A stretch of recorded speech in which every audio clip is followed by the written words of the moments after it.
Good evening, good morning, good afternoon, whatever time it just so happens to be that you just checked into the Binge Watch Brigade. Thank you, all you binge watchers out there, for joining me, Jim Bob Joe III, and Jay-Z Carnage here, back for another episode. How you doing today, man?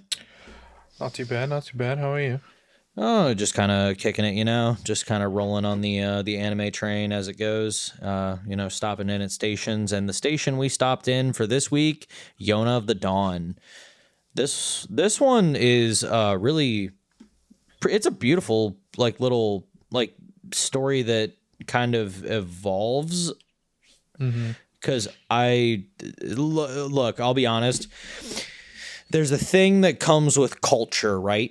And there's a thing that happens in this show, basically from the very beginning, that is not very couth to those here in the U.S. Well, most places here in the US. Well, yes, but I mean, I don't know, man. I mean, there are certain areas of the U.S. I figure that they could deem it reasonable, but we won't go there now. So the story of Yona of the Dawn, John, would you consider this a rewatch, regret, or a recommend? I don't know about rewatch. Definitely recommend. It might be a rewatch, maybe. We'll see. I have to label this one as a recommend just because it overall is cool. I do like it. It's definitely not a rewatch for me. I am slightly shocked that, again, we go back to these, but I feel like it's shocking to me that I will want to rewatch something like Iruma-kun or something like that, but I truly don't want to rewatch this. I might rewatch it whenever a new season comes out. That's why I said we'll see. But it's not I'm going to seek it out to rewatch it without a second season. No, not at all. It for. I feel like with this is one that you kind of get everything the first go around. At least as of now.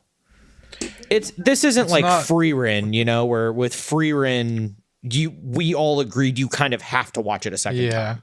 Yeah. I agree with that for sure. But yeah, I don't think you have to watch this one a second time. How did your, just because I want to kind of get this out there, how did your feelings on Suwon change throughout the show? Honestly, dude, I think he made a mistake. I think he was influenced wrong. I think all he had to do was wait a little bit and he would have been there, I mean, they say it, I think 2 or 3 times, that he had every opportunity to just marry Princess Yona, and then he would have taken the throne, and that was who they all wanted him to marry, and that's who everybody expected her to marry. Right. Because, I don't think he's a bad guy, other than killing his uncle. Correct. That's it. Because he seems really smart. He's doing a lot of the right things, definitely for right reasons. And I think his goal is just a good one.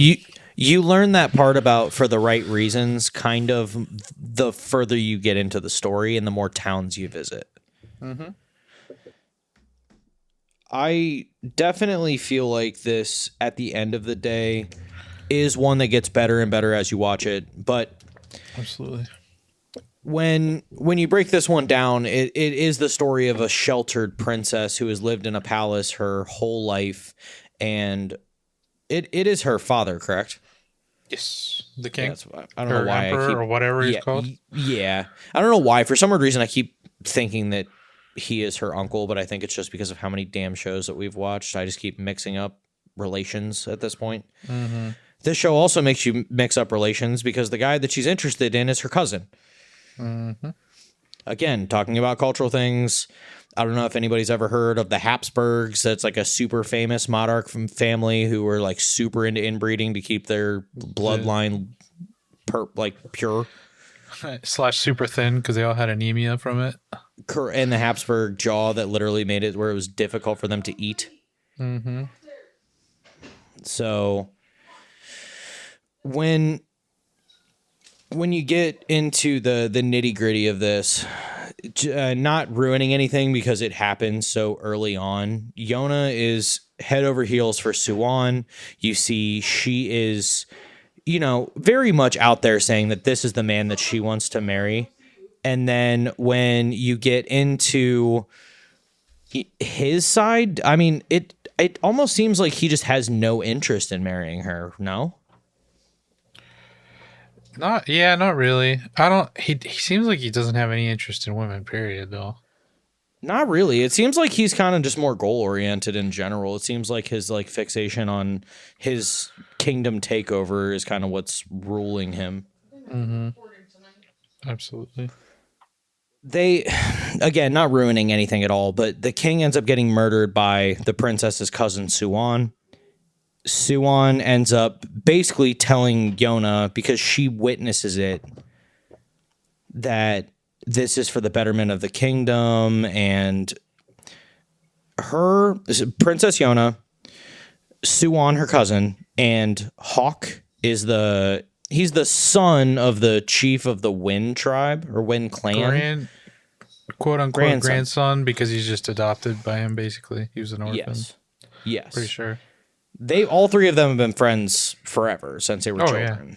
So even like it shows with Hawk a lot of like he keeps coming back to like, yep, she's gonna marry Suan. This is what was supposed to happen, but he's been denying his feelings for Yona forever. I think. Oh, absolutely. He's definitely into her. It is always the great comic relief. Again, I feel like this is part of like Yona's shelteredness, but like how many times Hawk has like made a move on her and she has just like completely let it go over her head. Well, he's also, I feel like in a lot of those moments, he's joking as well, though. Partially joking, I feel, because like he even brings up like part of him wants it to happen. Right. I think it would be kind of like a test of things if they did end up, kissing or something like that. It would be like, are they really more like siblings, or are they really, in the feels? Yeah. Yeah, that is a good, because they do kind of play like siblings most of the time. 100%. I mean, like literally Hawk gave her a noogie at one point whenever they were, Right. Mm-hmm. So, but after Suan ends up killing the king, Hawk and Yona end up escaping the palace. And this kind of is where the journey starts. And I think this is where I got the most frustrated with this show. And in what way? And why? Yona is the substitute Deku for the first 10 episodes. Yona goes from season 1 Deku to season 5 Deku pretty quick, though. She does. She redeems herself wholeheartedly. And I do think that she would become one hell of a leader, especially, which this is going to kind of go into a moment later. There are a couple speeches that Yona gives that are just on point. They are very much so charismatic.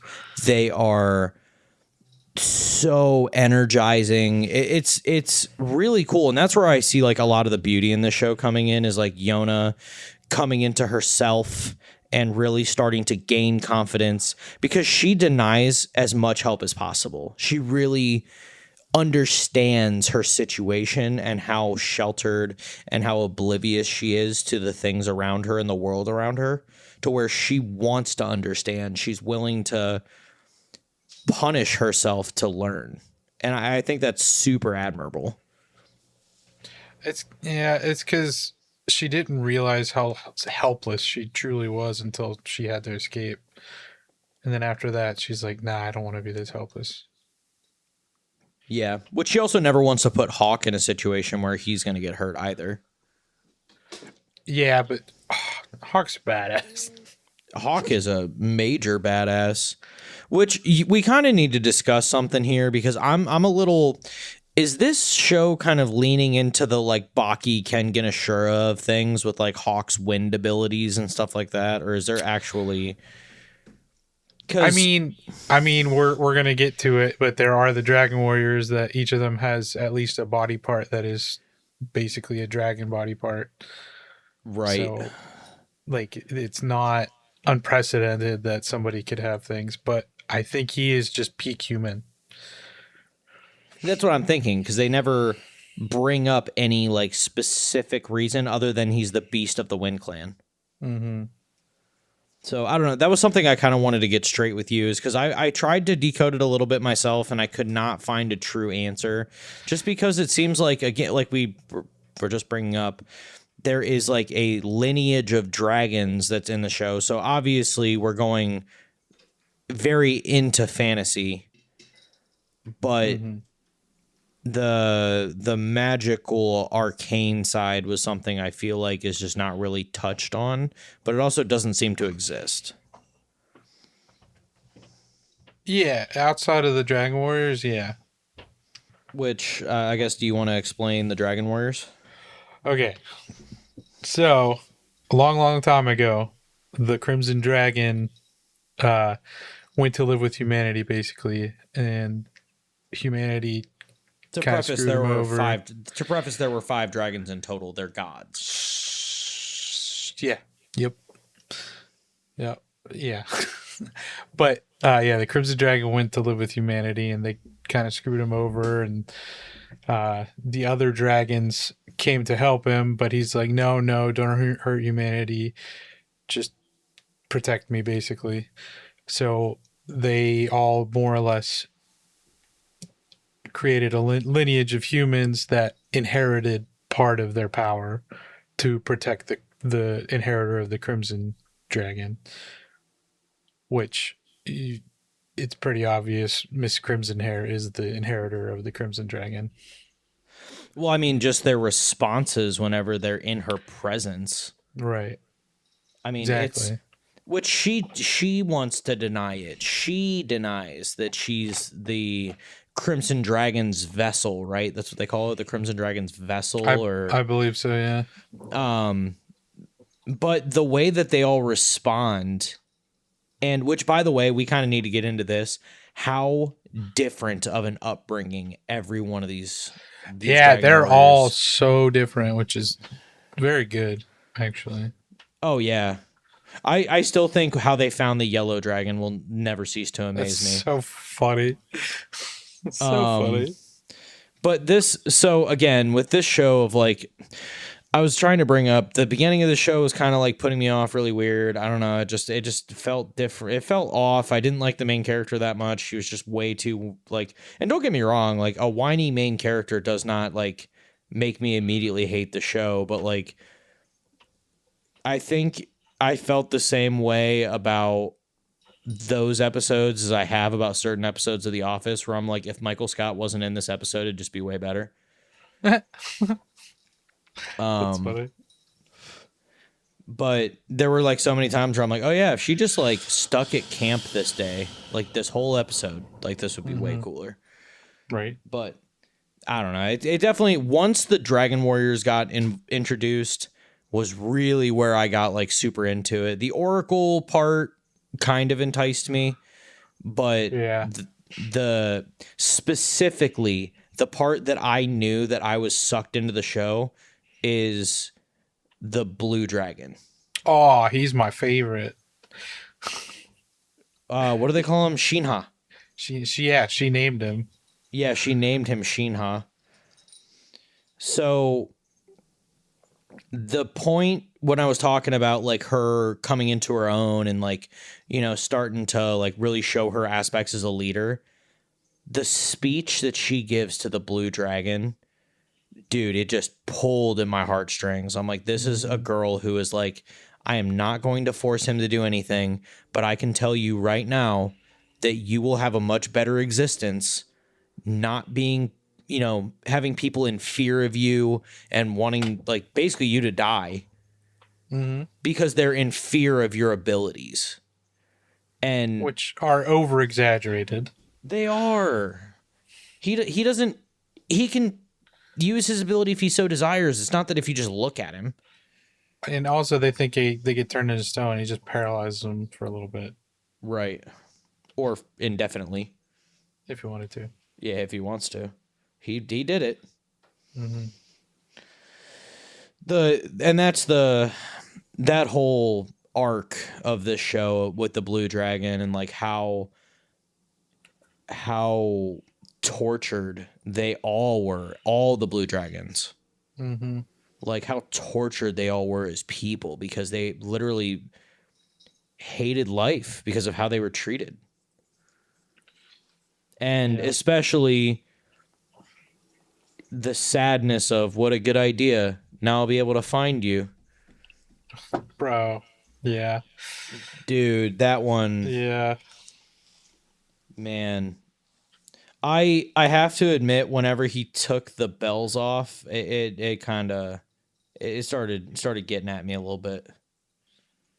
That's very strange because nothing really gets at you like that. It doesn't. No. I don't know, man. So something about the blue dragon just kind of hit me right. However, the green dragon I think is probably the most funny. Green Dragon's hilarious, but he's also that like I don't want to say full on perv because he's not. He's like Jiraiya, but not quite. Right. Because women will actually talk to him, but not the way he wants to. Yeah. Which it's still super funny whenever like, so we haven't mentioned that the dragon warriors can like sense each other's presence and they've never met. They just know that they exist. So now that Yona is gathering, because again, we've glossed over shit and we're just getting off topic because we're excited about dragon people. But Right. there's a moment where they talk about the fact that there's oracles that are in this world, and Yona ends up coming across one of them, and she ends up picking up another companion throughout that whole process too, which he is also a great addition to their party. Mm-hmm. Which again, sad backstory. If you like sad backstories, this is a good one for you. You'll love it. Yeah, One Piece too. Go watch that. Yeah, that's what I hear. I don't know. As another thing, just because I want to get back onto it. So the white dragon tutoring the blue dragon because he's been neglected from his entire like history. Mm-hmm. Like the fact that the white dragon is taking him under his wing is so cool. I agree. I like all the dragons. They're all pretty cool. Well, I don't know really much about the yellow dragon, but I mean, none of us do right now. he was just introduced right at the end. Yeah. But so Yona talks to an oracle about what basically her destiny is, and he basically sends her on a mission to go start assembling the dragon warriors, which no one really could prove that they existed either. Which, correct me if I'm wrong, when they go to find the white dragon warrior, like, am I the only person who got like the Lord of the Rings elf kingdom vibe about how they were like in the forest, but there's so much fog that they can't see anything, and they got all the bows and arrows on them and shit? Oh yeah, for sure. I mean, it's very similar to a lot of different fantasy things. Like there's other animes and stuff that have had similar places like that, where it's like a magical fog and all that. Well, it seems kind of interesting in a way, just because like they realistically show you that they know where it's at because of the oh shit, what do they call it? The rumors that they've picked up. Mm-hmm. So that's how they end up finding the white dragon, and then which they were gonna die until, well, maybe not die because Hawk probably would have killed everybody. Yeah, probably. They saw her crimson hair and they all basically just started bowing. Mm-hmm. So, which the white dragon was going to kill them at first until he saw her and then went through his whole like transformation. Which was pretty cool. Yeah, like I said, this a lot of this show really is it's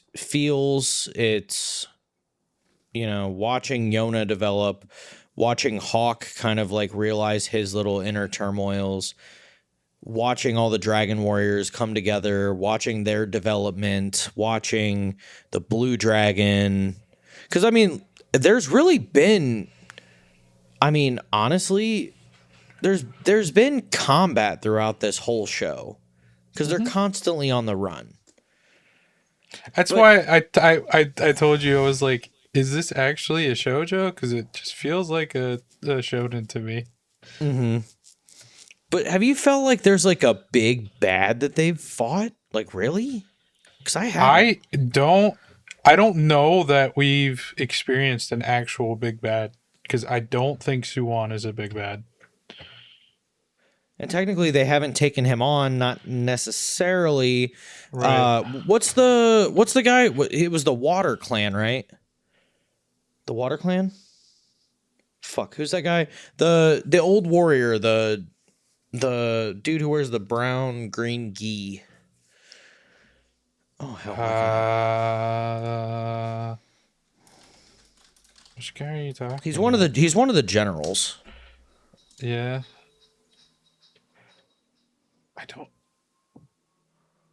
like the old guy? The fire tribe? Oh, General Gunte. Oh, that's the Earth. Yeah, Earth. Yeah, I was like, I know he's Ligunte. one of the. Yeah, yeah. By the way, I like him a lot. I also like the whole thing with Suwon going to the Earth King or the Earth tribe. That was Mhm. cool. I liked that. Yeah, that really shows you a lot of Suwon's capabilities, and that Hmm. shocked me because I expected him to be a lot more feeble. And as that like mock war went on, you could see his like strategic prowess. Hmm. And I mean, that Oh, was he's one thing that extremely intelligent.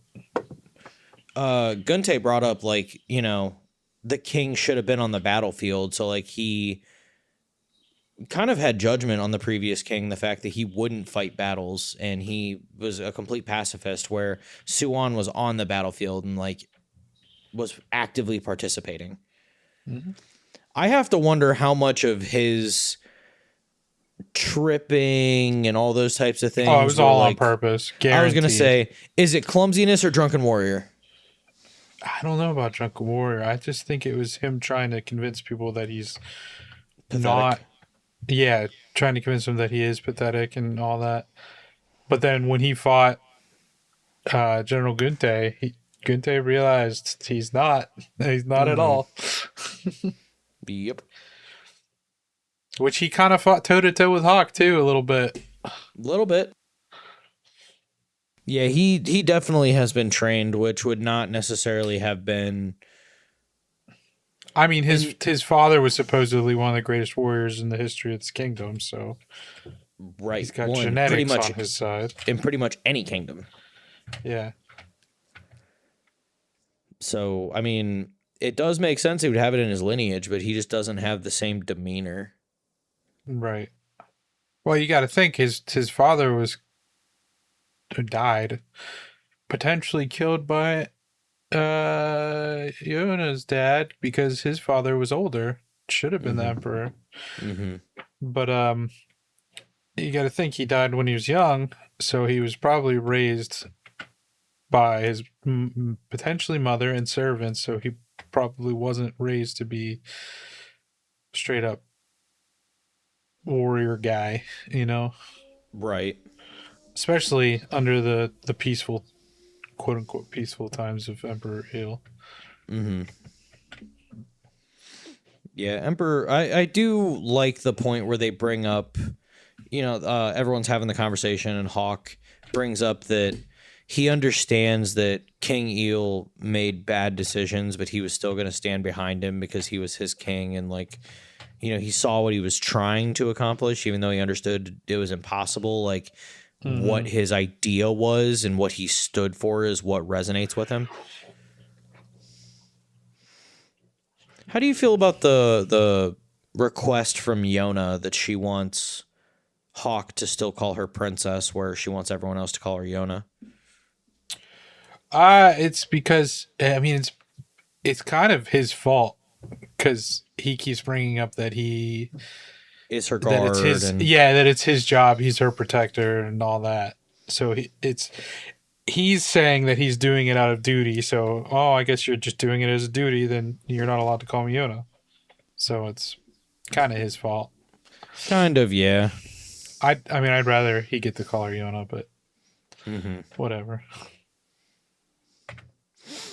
Yeah, man, I don't know. It's kind of wild because like it's again, there's so much like weird little things that happen in the show, but it's all like there's none of the like it's kind of depressing in a way, but it's like almost none of the combat in the show is like actually like very memorable. It's just like, oh, they fought more like henchmen. Hmm.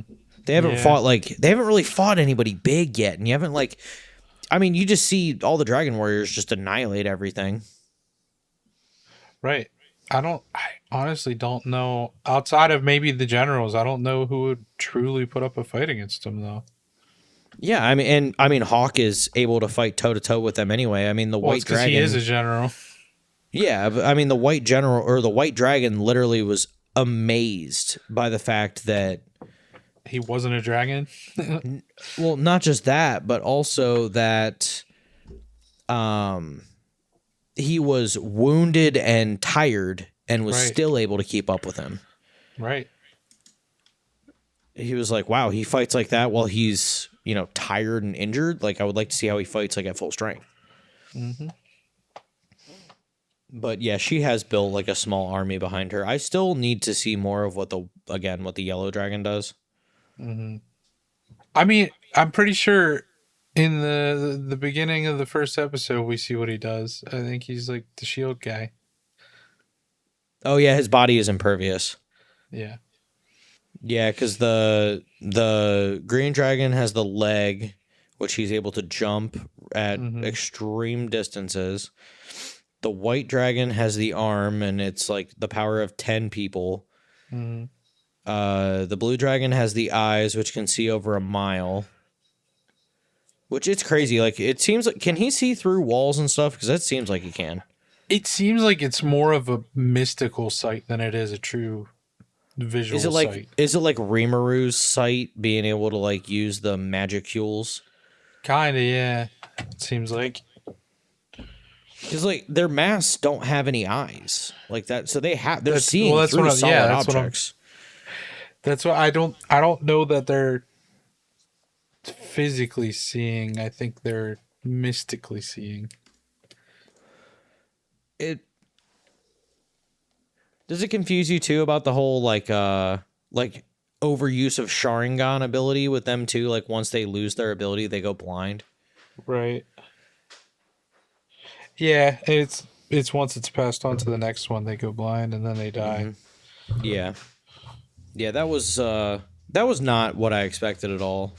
No. No, Blue Dragon is Well, that's definitely. that's the only one we like fully learned what happens between the previous and current Mm-hmm. Dragon Warrior. Oh, so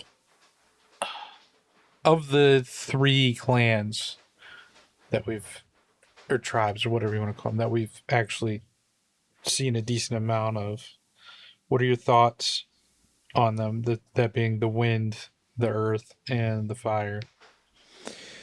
I mean, they're all warrior clans, so I mean, whenever you break it down, if I was to say which one I think is the strongest, man, I can't help but feel like the Wind tribe would be like really hard to beat.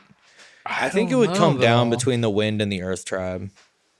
I feel like I don't know if it was because they were the first to like fully buy into Suwon, but the Fire Tribe seems like they've got some power in numbers because the Wind Tribe didn't seem very big. It doesn't, no, but they definitely have.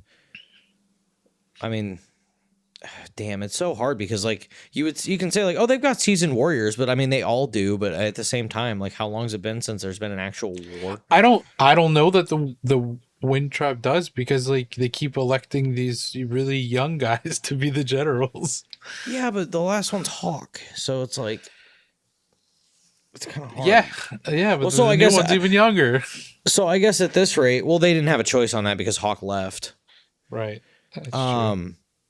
Because they expected Hawk to rule for longer, and then somebody Yeah. else would pass down after. But I guess let's put it that way: if Hawk and Gunte fought, who do you think would win?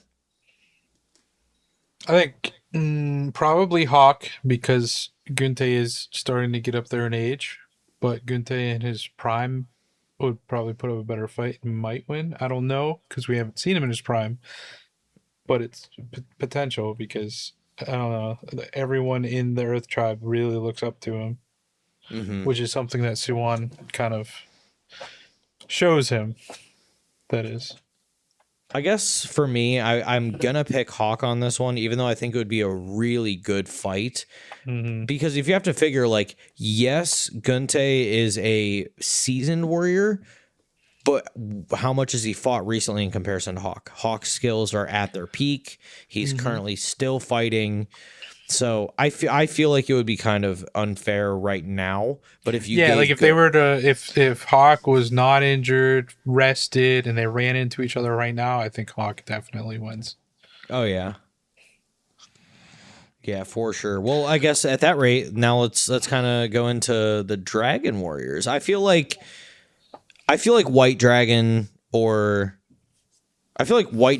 probably put up the biggest fight, honestly. It depends how you go about it. Because, like, the Green Dragon could jump real high and just throw stuff at him. I mean, that's true. But he doesn't have anything. I mean, he's going to have evasion on his side, but he doesn't really have too strong of an offense. Right. And even though I don't think he was trained or anything, the Blue Dragon seems pretty badass.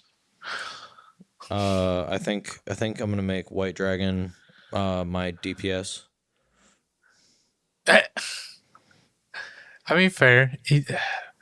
But like, it's just his arm. If you just only watch out for that arm, it's whatever. Okay, you watch out for that arm. I'm not a warrior. Oh, so I guess if you were to look at, I feel like Yellow Dragon's gonna end up winning overall just because they're not gonna be able to hurt him. It seems like he can be hurt, but not like harmed. Oh, okay, like it seemed like he felt getting hit. He still like, feels it didn't pain. Do anything? Yeah, but he's like impervious to like actual damage. Okay.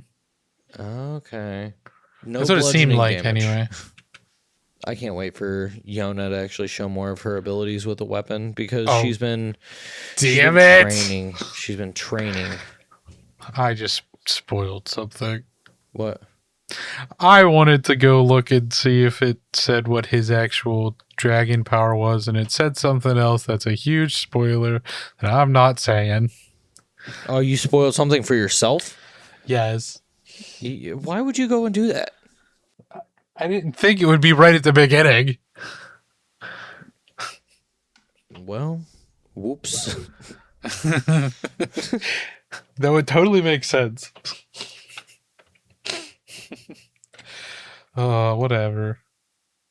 Yeah, man, this one, there's really not too much to talk about. It's really much more of a watch because, like I said, it's not really too much of a...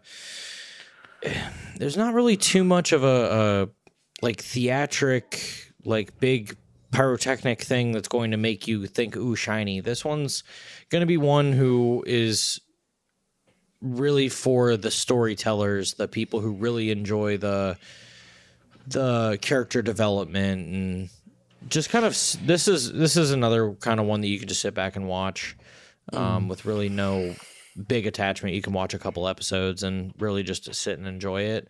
It's not one that I'm going to rewatch, but I am very excited to see where the story keeps going, and I'll probably only rewatch it whenever that point comes. One of the things I feel about it is this is like the intro. Like, the show hasn't actually started yet. You know what I mean? Yeah, it feels like we're in the precursor of like what is about to become like a really awesome story that's gonna get way bigger. Yeah, like this is the prequel, and we're about to get to the actual saga. Mm-hmm. Yes, sir. But you got anything left to announce on this one? Al is the best character. The What about squirrel. the best? Oh, Al. Yeah. Al was the best character for sure. Both of them. Yeah. Yeah. But no, I enjoyed it. I'm very glad that we got the recommendation. So thank you to my fiance Jess for recommending this one. The next one we'll have to jump into. We're gonna get a little sadder on this one. So Made in Abyss coming at you on that next episode. Please watch, like, subscribe, all the things I hate to mention, but we enjoy doing because we like to do this. So thank you for anybody who checked it out and binge watch that next one. Yo. Love you. Bye.